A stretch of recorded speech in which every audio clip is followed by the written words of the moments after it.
The afternoon sun beat down on the asphalt of the luxury shopping district's parking lot as Officer Jake Reynolds tightened his grip on his holster. His eyes locked onto the woman standing beside the gleaming 1967 Mustang, a car that screamed money in a way her casual jeans and blazer didn't. "Step away from the vehicle, ma'am," he ordered, voice sharp enough to slice through the hum of nearby shoppers. "This car matches a stolen vehicle report." The crowd froze, then surged forward like vultures scenting drama. Phones snapped up screens glowing with the promise of viral content. Lena Carter, a federal judge with a reputation for dismantling systemic bias in her courtroom, slowly raised her hands. Her designer bag slipped to the ground as she placed her palms on the hood, the heat of the metal searing her skin. Inside the car, a leather-bound portfolio peeked out from under a stack of files, its gold-embossed seal catching the light.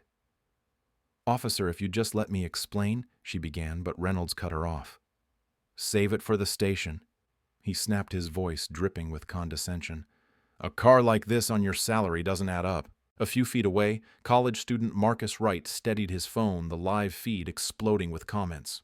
"Bro, she's lying," one read. "Cops always target us," another fired back. The numbers climbed $1,000, then 2,500 viewers as Reynolds circled the Mustang like a shark. Lena's phone buzzed in her pocket. The governor's office. Again. But her hand stayed pressed against the hood, the weight of her father's legacy in every polished curve of the car he'd restored himself. Then an older black man in a security uniform pushed through the crowd. "Officer, that's Judge Carter," he said, voice firm. Reynolds barely glanced at him. "Stand back, sir. This doesn't concern you." The man's jaw tightened. "It does, when you're harassing a federal judge on her day off." A ripple went through the crowd. Lena saw the moment Reynolds's confidence wavered, the flicker of doubt in his eyes as the pieces clicked. But pride straightened his spine. "Empty your pockets," he demanded, reaching for his radio. "We'll sort this out downtown." Just then, a woman's voice cut through the tension. "Jake Reynolds, badge number 3124. She called, holding up her own phone. "You're live on Channel 9 News. Care to explain why you're detaining a judge without cause?" The officer's face paled.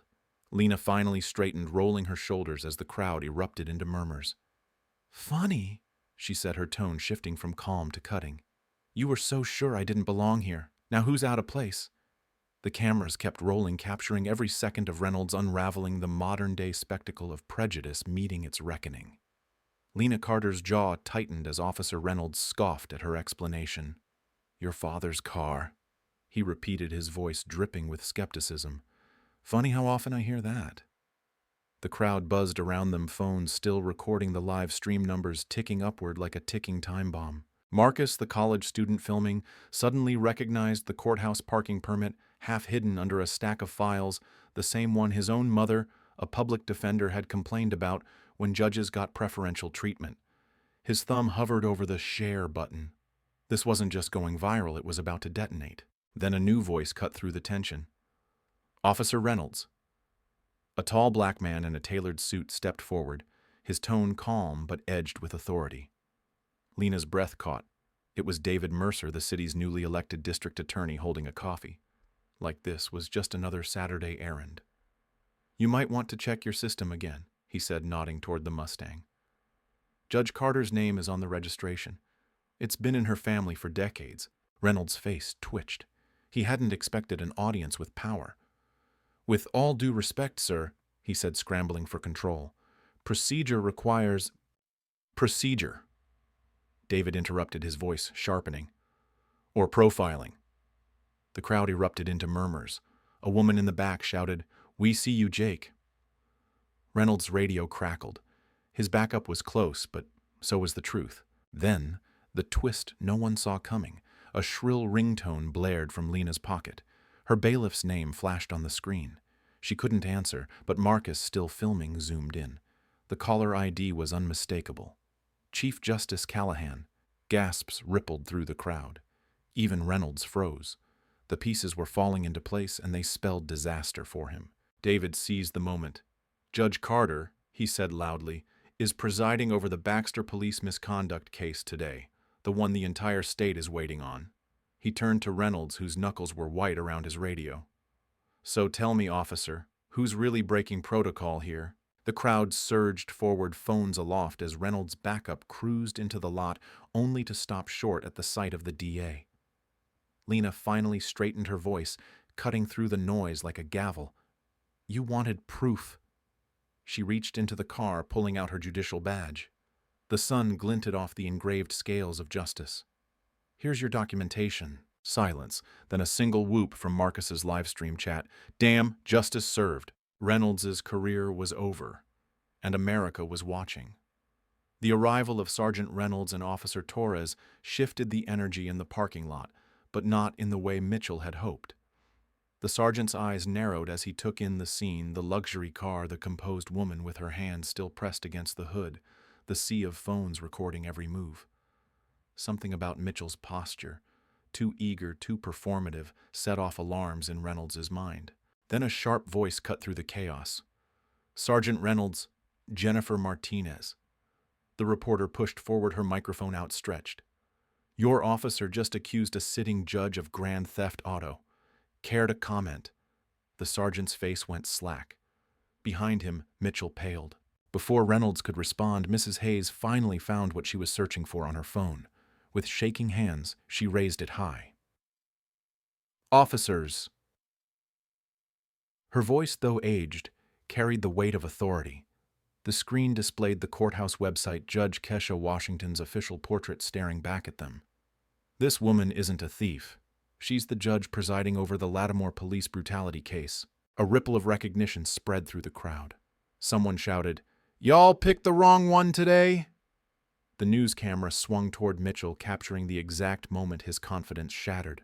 Torres acted fast. "Sir," she said quietly to Reynolds, "we need to de-escalate, now." But Mitchell, desperate to save face, lunged toward the Mustang's door.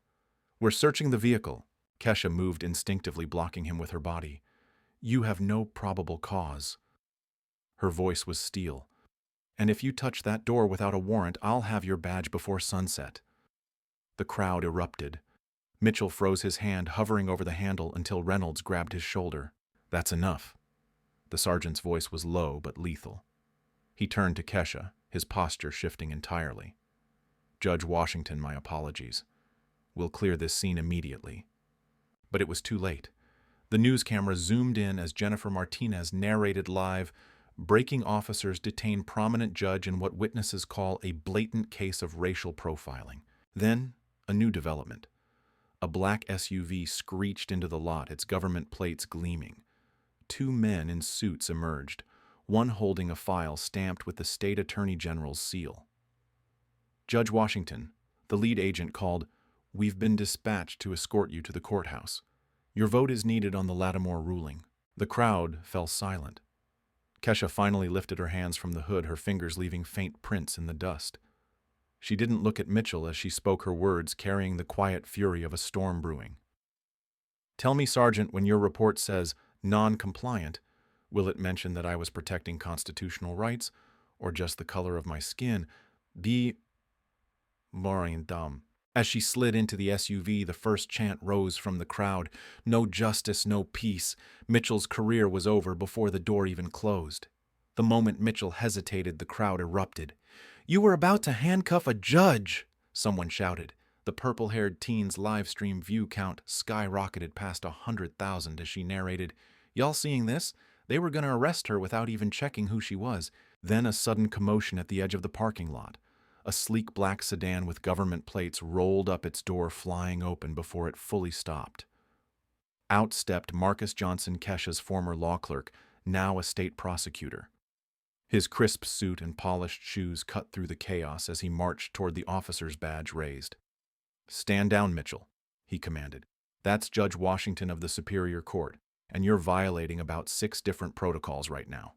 Mitchell's hand dropped from the cuffs, but his jaw remained clenched. "We had reasonable suspicion." "Reasonable." Marcus cut him off, his voice booming across the parking lot. He reached into the Mustang's backseat and pulled out the briefcase, flipping it open to reveal Kesha's judicial ID and the car's registration. "This took 30 seconds to verify. You just wanted a spectacle." The crowd roared in approval. Mrs. Hayes pushed forward, finally reaching Kesha's side. "Child," she whispered, gripping the judge's arm with surprising strength. "They always forget we belong in these spaces, too." Then came the twist no one expected. A thunderous voice cut through the noise. "Mitchell, stand down now." Chief Daniels himself emerged from an unmarked car, his face dark with fury. He'd been monitoring the situation from headquarters after the live streams went viral. "You're relieved of duty effective immediately. Internal Affairs will be reviewing every stop you've made this year." As the chief approached Kesha, his posture shifted from authoritative to apologetic. "Judge Washington on behalf of the department." "Save it, Chief," Kesha said, finally retrieving her buzzing phone. She swiped to answer the Chief Justice's call, her voice carrying clearly in the sudden hush. "Yes, I'm aware I'm late. I was being detained by your officers for driving while black." The gasp from the crowd was audible.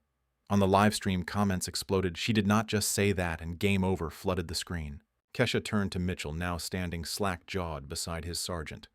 "You wanted probable cause." She gestured to the sea of recording phones. "Here's your probable cause for a lawsuit. See you in my courtroom." As she strode toward Marcus's car, the crowd parted like the Red Sea, their cheers echoing off the mall walls. Behind her, Chief Daniels barked orders to secure Mitchell's badge and gun. The purple-haired teen's final frame captured it, all the victorious tilt of Kesha's chin, the crumbling arrogance on Mitchell's face, and the birth of a movement hashtag already trending, "Driving While Judge." The moment Mitchell's handcuffs clicked open, a deafening roar erupted from the crowd. But before he could touch Kesha's wrist, a thunderous voice cut through the chaos. "Freeze!" Every head turned as a wall of navy blue suits materialized at the scene, federal marshals, their badges glinting under the afternoon sun. Leading them was Deputy Marshal Evan Carter, his service weapon holstered, but his stance screaming authority. "Stand down, officers," he commanded, stepping between Kesha and Mitchell. "Judge Washington is under federal protection." Mitchell's mouth fell open. "This is a local matter." "Not anymore." Carter pulled out his phone, displaying a live feed of the Chief Justice herself addressing a press conference. As of 90 seconds ago, this became a federal civil rights investigation. The crowd's cheers nearly drowned out his next words. "Officer Mitchell, you're to surrender your badge and weapon immediately." Then came the twist that sent the live streams into overdrive. From the back of the federal vehicle emerged none other than Mayor Williams, her face set in grim determination. She walked straight to Kesha, ignoring the stunned officers. "Judge Washington," she said loudly enough for every microphone to catch, "on behalf of the city, I apologize for this inexcusable violation of your rights." Mitchell looked like he might be sick. Reynolds quietly stepped back, removing himself from the disaster unfolding. But the real spectacle was just beginning. Kesha finally answered her buzzing phone. "Madam Chief Justice," she said, her voice carrying across the silent crowd. "Yes, I'm aware of the time. I'm currently being detained by officers who apparently don't recognize their own judiciary." A beat. "No, I won't drop the lawsuit." The purple-haired teen's live stream hit 500,000 views as Kesha turned to Mitchell, her eyes blazing with quiet fury. "You wanted to know who owned this car." She reached into the glove compartment and pulled out a yellowed photograph, a young black man proudly posing with the Mustang in 1967, the original dealer tag still visible. "My father, a civil rights attorney who won more police misconduct cases than you've had traffic stops." As the federal marshals escorted Kesha to a waiting car, the crowd erupted into chants of "No justice, no peace." Mitchell stood frozen, his career evaporating before his eyes. The final humiliation came when the Chief Justice's voice boomed from a bystander's phone speaker. "All units stand down immediately. That's an order from the highest court in the state." The last image captured before Kesha's car pulled away, Mitchell's badge hitting the pavement as the mayor personally placed it in an evidence bag, while the Mustang's engine roared to life in the background, its legacy untarnished. The moment Kesha's judicial ID was revealed, the parking lot erupted in a chorus of gasps and cheers. But the real drama unfolded when a sudden wail of sirens pierced the air. 3 black SUVs with federal plates screeched to a halt at the scene. Out stepped U.S. Attorney Daniel Pierce, flanked by Justice Department investigators. "Officer Mitchell, Joey," Pierce announced, his voice cutting through the noise. "You're under investigation for civil rights violations." He held up a tablet displaying Mitchell's personnel file, 18 excessive force complaints highlighted in red. "Turns out this isn't your first rodeo." Mitchell's face went ashen. Reynolds instinctively stepped back, creating physical distance from his disgraced colleague. But the knockout punch came from an unexpected direction. Amara's livestream suddenly split-screened with a breaking news alert. Police chief holds emergency press conference. The crowd's phones erupted with the chief's voice, effective immediately. Officer Thomas Mitchell is suspended without pay, pending full investigation. Furthermore, the chief paused dramatically. We're reviewing every traffic stop he's conducted in the past 5 years. Kesha didn't smile. She simply reached into her briefcase and pulled out another document, the very police accountability legislation she was meant to be voting on. Funny timing, she said, holding it up for the cameras. This bill would have prevented exactly what happened here today. Then came the moment that would be replayed on news loops for weeks. A young boy no more than 10 pushed through the crowd holding a handmade sign, "My mom said judges can't be arrested. Is that true?" The raw innocence of the question hung in the air as Kesha knelt to his eye level. "No, sweetheart," she said loud enough for every microphone to hear. "But they shouldn't arrest anyone without proof either." As federal agents escorted Mitchell away, Kesha finally answered her buzzing phone. "Madam Chief Justice. Yes, I'll be there in 20 minutes, though I believe we've just found our swing vote on the accountability bill." The crowd erupted in cheers as she slid into her father's Mustang. The engine roared to life, a 60-year-old American classic outlasting yet another injustice. And in the rearview mirror, Keisha watched Mitchell being read his rights, his own handcuffs glinting in the afternoon sun. The revelation of Kesha's recorder sent a shockwave through the crowd. But the real bombshell dropped when a familiar voice boomed from the back. "That's my daughter you're harassing." All heads turned to see retired Judge Robert Washington himself, pushing through the crowd, his cane tapping angrily against the asphalt. At 78 years old, he moved with the fury of a man half his age. Mitchell looked like he might collapse. "Judge Washington, I didn't—" "Save it, Thomas." The elder Washington cut him off, using Mitchell's first name with deliberate familiarity. "I remember you from my courtroom, always quick with the excuses when your arrests didn't hold up." He turned to the news cameras, his voice gaining power. "This same officer tried to pull me over in this very car back in 2004. Some things never change." The crowd erupted. Amara's livestream hit 750,000 views as comments flooded in, "Generational Trauma Live," and "The audacity to harass both Judge Washingtons, wow." Then came the twist no one expected. Kesha's phone buzzed with a video call, the Chief Justice appearing on screen. "Judge Washington," she said loudly enough for all to hear, "we've delayed the vote at the emergency conference. The entire Judicial Council is watching this unfold live." She paused, her gaze shifting to Mitchell. "And we've unanimously decided to include this incident as Exhibit A in tomorrow's police reform hearings." Kesha allowed herself a small smile as she held up the recorder. "I believe I have Exhibit B right here, Your Honor." Mitchell finally broke. "Judge Washington, please, my pension." "Your pension?" Keisha's voice turned icy. "What about my father's dignity? My time? The citizens who needed my vote today?" She turned to the cameras, her judicial robe suddenly visible as she pulled it from the back seat, the ultimate symbol of authority she'd been denied. "This isn't about you anymore, officer. This is about every person who's been judged by their skin instead of their character." As she slipped the robe over her shoulders, the crowd fell silent. The transformation was complete, from suspect to sentencing judge in one fluid motion. Even the Chief Justice on the phone nodded in approval. The final humiliation came when Robert Washington produced his own surprise, a faded photo from 1967 showing him buying the Mustang new, the salesman's handwritten "Sold to Judge Washington" visible on the windshield. 56 years of ownership, he announced, and somehow we still have to prove it belongs to us. As Keisha finally drove away, her father in the passenger seat, the top down, the crowd erupted in applause. The last thing captured on camera was Mitchell sinking to his knees, his career evaporating in real time, while the Mustang's taillights disappeared into the sunset. The weight of Keisha's words hung in the air like a verdict delivered. Then suddenly a new voice cut through the tension. "That's my case file you're holding."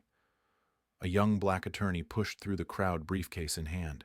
"Marcus Green, ACLU," he announced, flashing his bar card. Judge Washington, we've been building a class action against this precinct for 6 months. Your encounter just became our smoking gun. Mitchell looked like he might vomit. The crowd erupted as Green produced a court order from his briefcase. Signed this morning, we're demanding all body cam footage from this officer's last 50 stops. He turned to the news cameras. Turns out today wasn't Officer Mitchell's first rodeo, just his first time profiling a judge. Amara's live stream viewer count shattered 1 million as the purple-haired teen shouted commentary, "Y'all seeing this? The ACLU just served papers on live TV." The camera panned to Mitchell desperately whispering to Reynolds, who now stood 5 feet away, creating visible distance from his disgraced colleague. Then came the twist no one expected. A deep voice boomed over the crowd, "Make way for the chief." Police chief. Daniels emerged from a suddenly arrived SUV, his uniform hat in hand. He walked straight to Keisha, ignoring his officers completely. "Judge Washington," he said loudly enough for every microphone to hear, "on behalf of the department, I apologize. Effective immediately, Officer Mitchell is suspended without pay pending termination proceedings." But Keisha wasn't finished. She reached into her father's Mustang and pulled out a framed photo.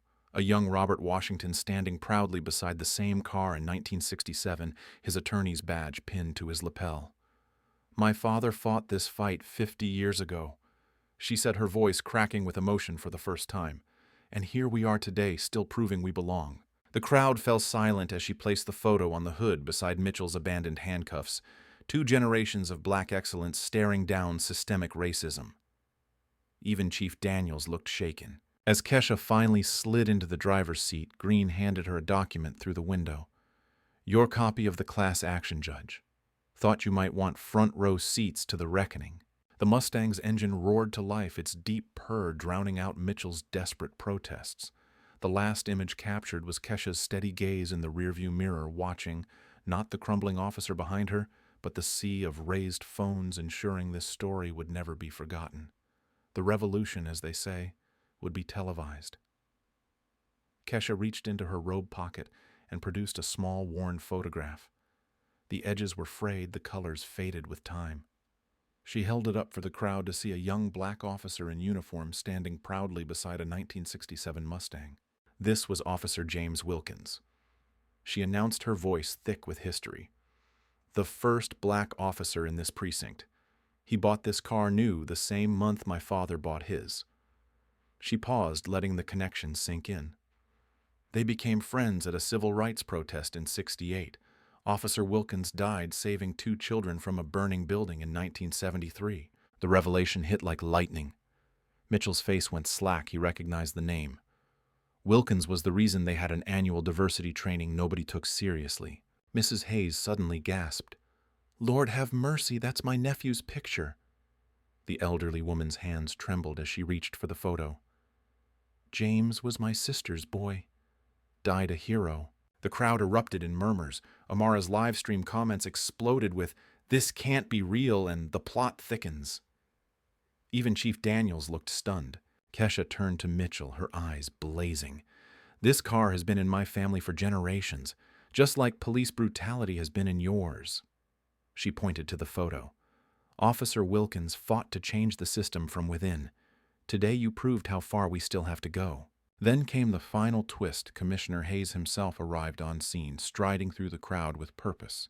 He stopped before his mother, kissing her cheek, then turned to Mitchell with ice in his gaze. "Officer," he said, holding up a termination notice, "effective immediately, you're relieved of duty." And Judge Washington, he turned to Keisha, "The city would like to offer this Mustang permanent police escort protection in honor of Officer Wilkins' legacy." As Keisha finally drove away, the commissioner's car leading her father's photo on the dash, the crowd erupted in cheers.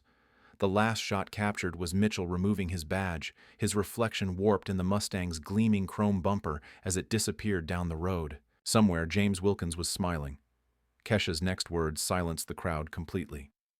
"Before we adjourn," she said, pulling a folded document from her robe, "I have here a signed warrant for Officer Mitchell's personnel records approved this morning by Chief Justice Thompson."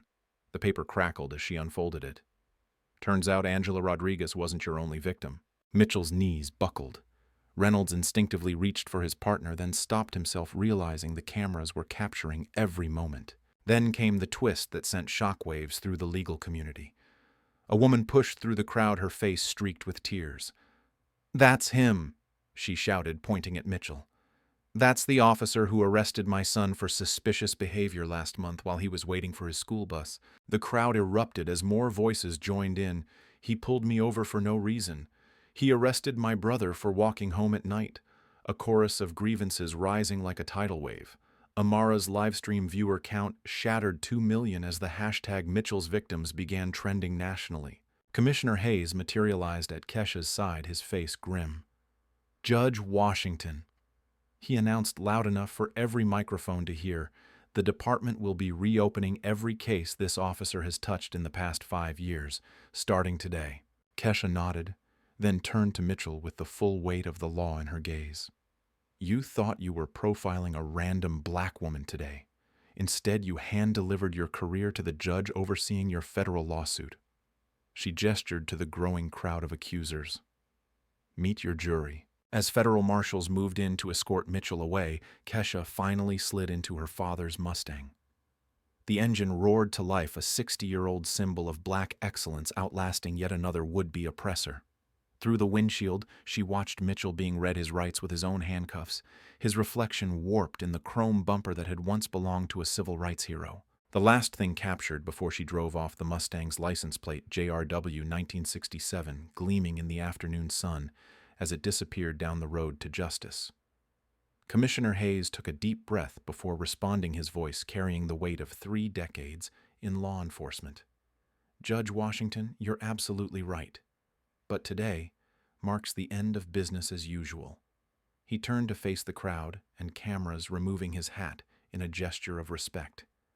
"Effective immediately, this department will implement 3 changes: mandatory racial bias training for all officers, civilian oversight of all traffic stop data, and—" He paused, locking eyes with Mitchell, "a full audit of every officer with more than 5 complaints in the past year." The crowd erupted in applause, but Kesha wasn't finished. She reached into her briefcase and pulled out a thick stack of papers. "Commissioner, I think you'll find these useful, the police accountability measures we were voting on today." She handed him the legislation with a pointed look. "Consider this your advance copy." Then came the moment that would dominate the evening news cycles. A young girl no more than 8 years old wove through the crowd, clutching a handmade drawing. She tugged on Kesha's robe. "Judge lady," she asked timidly, "my mommy said you're important. Can you make the police stop being mean to Daddy?" The raw innocence of the question silenced even the reporters. Kesha knelt down, her judicial robe pooling on the asphalt. "What's your name, sweetheart?" "Lily," the girl whispered, holding up her crayon drawing of a police car and a crying stick figure. Kesha took the drawing gently. "Lily, I promise you," she said loud enough for every microphone to hear, "we're going to fix this, starting today." As she stood, Commissioner Hayes took the drawing with trembling hands. "This," he announced to his officers, "is why we serve, and this is why we must do better." The scene reached its crescendo when Mitchell, now stripped of his badge, suddenly lunged toward Kesha, only to be tackled by 3 federal marshals who'd been monitoring the situation. Their swift takedown, captured on dozens of phones, became the exclamation point on his career. Kesha finally slid into her father's Mustang, the engine's growl drowning out the chaos. As she drove away, the last image burned into public consciousness wasn't Mitchell's disgrace, but Lily's drawing taped to the commissioner's dashboard, a child's plea for justice, guiding the reform to come. Mitchell's breath came in ragged gasps as the weight of his decision pressed down on him. The crowd's murmurs faded into white noise as he stared at the handcuffs in his trembling hands, the same cuffs that had locked up countless black motorists over the years. Then from the back of the crowd, a voice shattered his trance. "Daddy." All heads turned to see a teenage girl in a soccer uniform pushing through the crowd, her face pale with shock. "Dad, what's happening?" Mitchell's daughter, Emily, stood frozen, her phone displaying Amara's live stream, the same footage now being broadcast nationwide. Kesha's expression softened momentarily. "Officer Mitchell," she said quietly, "your daughter deserves to know what kind of man her father chooses to be today." The moment stretched taut as Mitchell looked from Emily's tear-streaked face to the judicial badge in Kesha's hand. Then came his choked reply. Option 2. He swallowed hard, his voice gaining strength. I'll take the training. I'll testify. He turned to the cameras, his uniform suddenly looking 2 sizes too big. And I'm sorry. To Judge Washington. To everyone I failed. Commissioner Hayes nodded sharply. Effective immediately. Officer Mitchell is reassigned to desk duty pending completion of bias training. He turned to Kesha. Your Honor, this department will implement mandatory body cameras, quarterly bias audits, and, he glanced at Lily's drawing still taped to his dashboard, a community review board with subpoena power. The crowd erupted in cautious approval, but the real surprise came when Emily stepped forward. Judge Washington. The teenager's voice wavered. Can I volunteer with the review board too? I need to understand what my dad did wrong so I can help fix it. Kesha's stern expression melted into something resembling hope. She reached into her briefcase and produced a business card. Youth liaison position starts next month. Be ready to work. As Kesha finally slid into the Mustang, the engine's roar drowned out the reporter's questions. The last image captured was Mitchell hugging his weeping daughter, his badge clutched in her hand, a broken man choosing redemption over ruin, while the judge who held his fate disappeared down the road in a car that had outlasted generations of prejudice. Somewhere, Robert Washington's Mustang seemed to purr with satisfaction. The tension in the parking lot shifted as Commissioner Hayes scanned the memorandum, his eyebrows rising at one particular clause. Your Honor, he said, tapping the document, this civilian review board with subpoena power that's unprecedented in our county. Kesha's gaze never wavered. So was arresting a judge for driving her father's car. The crowd erupted in cheers, but she continued over the noise. This isn't just about punishment, it's about prevention. Starting today, every officer's promotion will be tied to their civil rights record. Then came the moment that would dominate social media for weeks. A young black officer barely out of the academy pushed through the crowd, his uniform crisp, his hands shaking as he addressed Keisha directly. Judge Washington, he said, removing his hat. I'm Officer Jamal Carter. I joined this department to make a difference. Can I volunteer to help train my colleagues? Kesha studied the rookie's earnest face before nodding. Officer Carter, you're now the first recruit for our new bridge program pairing young officers with community leaders. She turned to Mitchell, who stood hunched beside his daughter. And you'll be his first case study.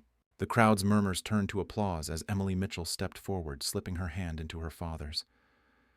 Dad, she whispered loud enough for nearby mics to catch, this is how we fix it. Commissioner Hayes signed the memorandum on the hood of a patrol car using Mitchell's own pen. As the cameras flashed, Keisha finally slid into her father's Mustang, but not before one final act. She handed Officer Carter the keys to her briefcase. The training manuals are in here. Get started Monday. The engine roared to life, its deep growl drowning out the reporter's questions. The last image captured was Mitchell, once so arrogant, now kneeling to tie his daughter's shoelace, his demotion stripes catching the sunlight as Kesha's taillights disappeared.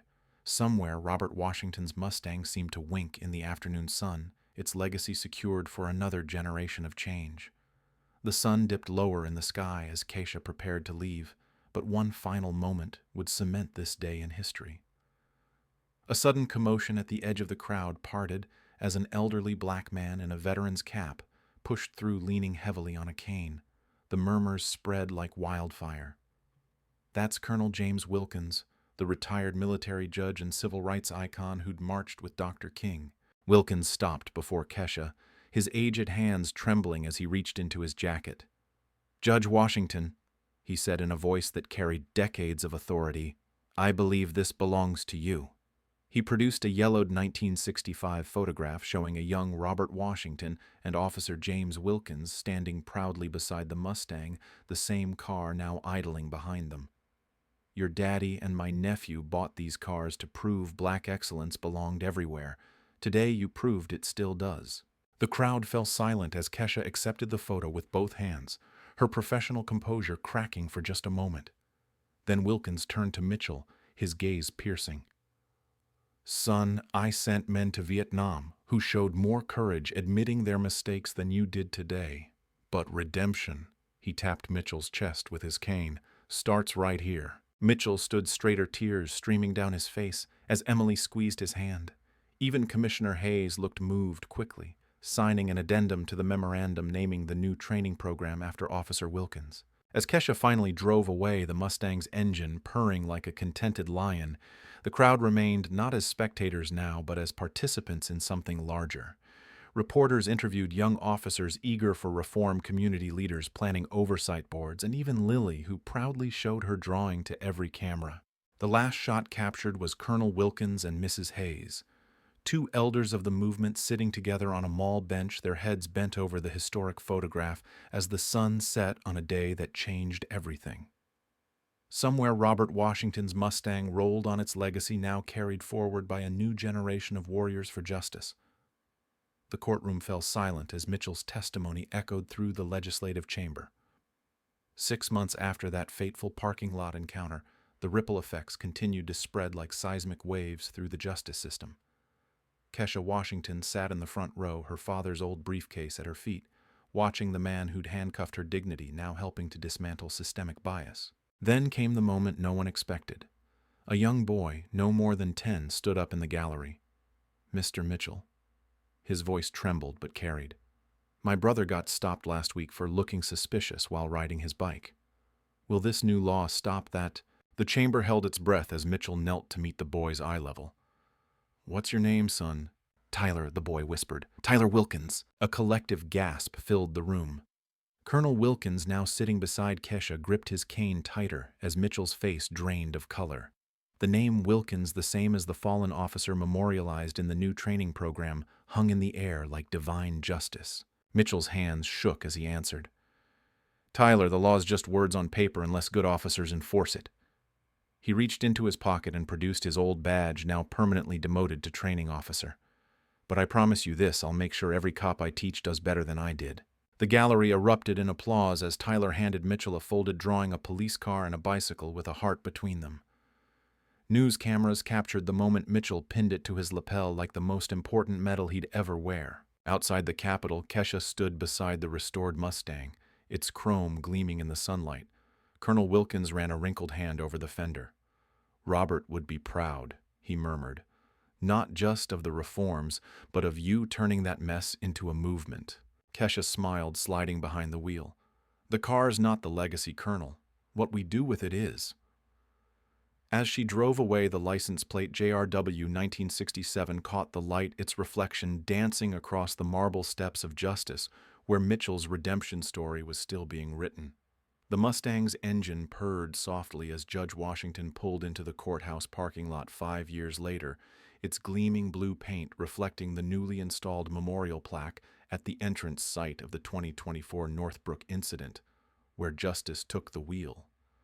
A group of police cadets in training paused their tour to watch as she stepped out, their instructor, a reformed Officer Mitchell, snapping to attention. "Class." Mitchell said, his voice firm with hard-earned wisdom. "This is the vehicle that changed modern policing." The cadet's eyes widened as Kesha approached, her robe fluttering in the breeze. One brave recruit spoke up. "Your Honor, is it true this car sparked a national movement?"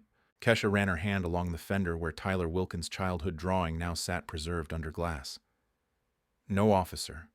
This car was just the spark. The movement came from people choosing change like your instructor here."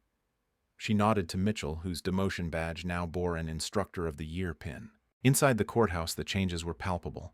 Civilian monitors observed arraignments, body cam footage played on courtroom screens, and the walls displayed rotating exhibits from the Robert Washington Foundation's Museum of Equal Justice. Even the snack stand sold cookies iced with the foundation's motto, "Character over color." As Kesha took the bench, the bailiff announced a familiar case, State versus Rodriguez, the class action stemming from Mitchell's old precinct. The plaintiff's attorney, Amara Johnson, now a rising star civil rights lawyer. The expert witness, Mrs. Dorothy Hayes, her silver hair gleaming under the courtroom lights. When the defendant, a rookie officer who'd made a questionable stop, took the stand, he surprised everyone. "Your Honor," he said, removing his badge, "after hearing this testimony, I realize I need more training before I'm fit to wear this." The gallery erupted in applause as Mitchell, observing from the back, nodded approvingly.